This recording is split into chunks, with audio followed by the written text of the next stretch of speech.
नमस्कार। इस वीडियो में हम जानेंगे मार्च महीने के आयुर्वेदिक आहार के बारे में, यानी कि आयुर्वेद की दृष्टि से मार्च महीने में क्या खाना चाहिए और क्या नहीं खाना चाहिए। तो सबसे पहले ये देखते हैं कि मार्च महीना आयुर्वेद की दृष्टि से वसंत ऋतु में आने वाला महीना है। आयुर्वेद की दृष्टि से वसंत ऋतु में कफ का प्रकोप होता है, यानी कि पूर्व ऋतु में हेमंत और शिशिर में जो संचित होता है कफ अंदर, उसका भी प्रकोप होता है ताप के कारण, सूर्य के कारण। और इस समय सर्दी, खांसी, बुखार जैसे रोग हो सकते हैं। कफ बड़ा ही रहता है शरीर में, तो उस समय पर क्या क्या खाना चाहिए, तो आयुर्वेद में बताया है कि पहला, उस समय खरजूर खाना चाहिए। खरजूर खाने से एक तो कफ शांत होता है, कफ बढ़ता नहीं, और दूसरा शक्ति बनी रहती है।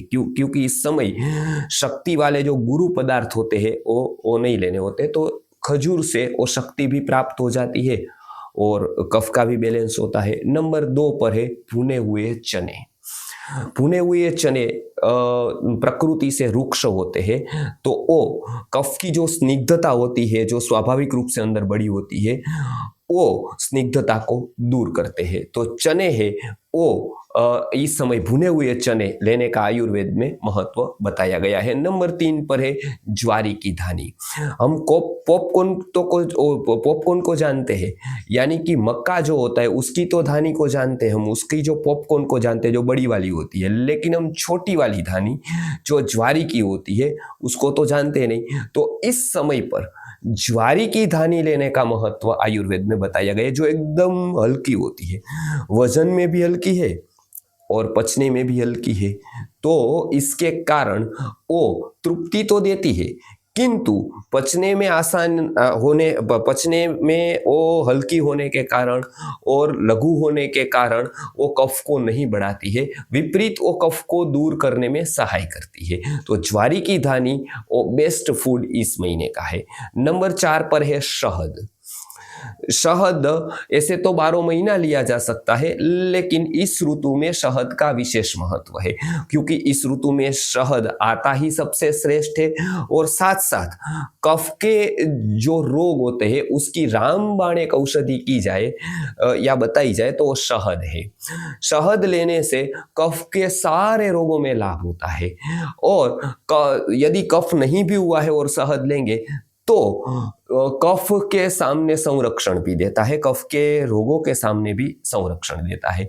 तो ये शहद जो है वो आयुर्वेद की अमृत तुल्य औषधि है। तो शहद इस ऋतु में तो अवश्य लेना चाहिए। और 5वां है पुराने धान्य, यानी कि इस ऋतु में यदि नए धान्य लिए जाए तो कफकर बनते हैं, तो पुराने धान्य लेने हैं, यानी कि 1 साल पुराना गेहूं हो गया, 3 महीने पुरानी बाजरी हो गई, 4-5 महीने पुराना जौ हो गया। इस प्रकार के जो पुराने धान्य होते हैं, तो उसमें से क्या है कि अम्लता निकल गई होती है, गुरुता निकल गई होती है, तो उससे कफ नहीं बढ़ता है। वरना क्या होता है, नया धान्य लेने से कफ बढ़ जाता है, और जो पोषण का साधन था धान्य वगैरह, वही हमारे रोग का कारण हो जाता है। तो ये 5 आहार है वो आयुर्वेद की दृष्टि से मार्च महीने में सेवनीय होते हैं। और आप सूक्ष्मता से देखेंगे तो ये महीने में आने वाला जो त्योहार है, जैसे होली है, तो उसमें भी ये दृष्टिकोण से ही उसके आगे पीछे आहार की व्यवस्था की गई है। जैसे कि होली में आप देखेंगे तो ज्वारी और चने का प्रसाद होता है। साथ साथ में होली में देखें तो धान्य को सेका हुआ धान्य दिया जाता है, या बाष्प किया हुआ धान्य दिया जाता है प्रसाद के रूप में।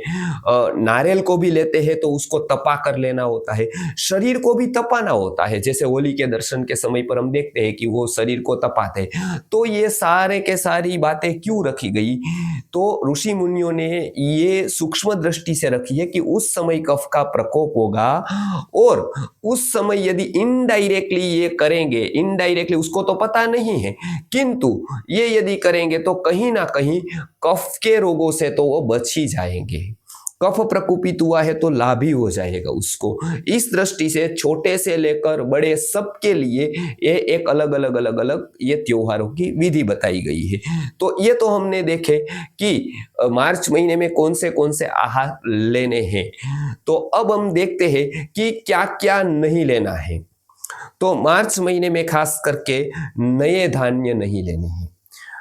आयुर्वेद का सूत्र बताता है कि नवान्न पानम गुड़वई कृतंच कफकृच्च सर्वम प्रमेय हेतु, यानी कि कफ कर क्या क्या होता है, नए जो अन्न होते हैं वो सारे कफ करने वाले होते हैं। तो अभी अभी आया है गेहूं, अभी उगा है और चीजें अभी उगी है, अभी ही ले लेंगे तो उसमें गुरुता होती है नए धान्यों में और उसके कारण पचने में भारी होता है। तो नए धान्य नहीं लेने हैं। ये तो एक हो गया नए धान्य की बात। अब दूसरा है फल। प्रायः सभी फल मधुर और अम्ल रस वाले होते हैं, यानी वो खट्टे या मीठे होते हैं। तो ऐसे फल अभी इस ऋतु में नहीं लेने हैं, क्योंकि मधुर और अम्ल रस से कफ बढ़ता है, कफ का प्रकोप ऐसे ही स्वाभाविक रूप से है। उस समय यदि फल ले लिया तो और कफ बढ़ेगा और कफ की जटिल बीमारियां होगी। तो इसके लिए इस ऋतु में फल एडवाइजेबल नहीं है। इस ऋतु में यानी कि मार्च के महीने में खास करके फल नहीं लेने चाहिए। नंबर 3 पर है मधुर पाक, यानी अलग अलग पाक अवले हमने देखा था उस समय कि भाई उड़द पाक लेना है ठंड की ऋतु में। तो ऐसे जो पाक हमने देखे थे पहले, जो ठंड में तो सेवनीय होते हैं, लेकिन इस समय पर श्रीखंड हो गया, उड़द पाक हो गया, वो इस समय तो नहीं लेने हैं, क्योंकि इस समय वो कफ को बढ़ाने वाले हो जाते हैं। बराबर है, वो स्निग्ध होते हैं। बराबर है, तो इस समय पर वो कफ को बढ़ाते हैं। नंबर 4 पर है आइसक्रीम जैसे ठंडे पदार्थ। आइसक्रीम, शरबत, अति ठंडे जो होते हैं पदार्थ, वो यदि हम बार बार सेवन करते हैं, इस महीने में यदि हम लेते हैं तो बढ़ा हुआ कफ और बढ़ जाता है, प्रकोपित हुआ कफ और प्रकोपित होता है और उसके कारण साइनस और इस प्रकार की एलर्जी जैसी बीमारियां हो सकती है। तो आइसक्रीम जैसे पदार्थ इस समय ठंडे पदार्थ जिसको हम कह सकते हैं वो नहीं लेने हैं। बराबर है, चीज भी लेनी है तो उसको ठंडी करके नहीं लेनी है। जैसे फ्रीज में रखा हुआ कोई है, कुछ वस्तुएं है, तो ये इस समय त्याज्य करनी है, वो नहीं लेनी है। नंबर 5 पर है उड़द, आलू जैसे भारी पदार्थ। उड़द है, आलू है, फर्मेंटेशन किया हुआ, यानी कि जो इडली, डोसा इत्यादि इत्यादि है, तो वो क्या होता है कि वो भारी पदार्थ है। तो उस पहले तो ठंड की ऋतु में यदि हम लेते हैं ऐसे पदार्थ तब तो पच जाता है, क्योंकि अग्नि अंदर है, अग्नि तीव्र है, तीक्ष्ण है। लेकिन इस समय पर कफ प्रकोप होने के कारण अग्नि थोड़ी मंद हो गई है। इस समय भारी वस्तुएं लेंगे तो पचेगी नहीं, उल्टा अजीर्ण करेगी। और पता है आपको कि अजीर्ण से सर्व रोग होते हैं। तो इसके कारण उड़द, आलू जैसे भारी पदार्थ इस महीने में, मार्च के महीने में नहीं लेने हैं। तो हमने अभी ये देखा कि मार्च के महीने में 5 वस्तुएं लेनी है और 5 वस्तुएं छोड़नी है।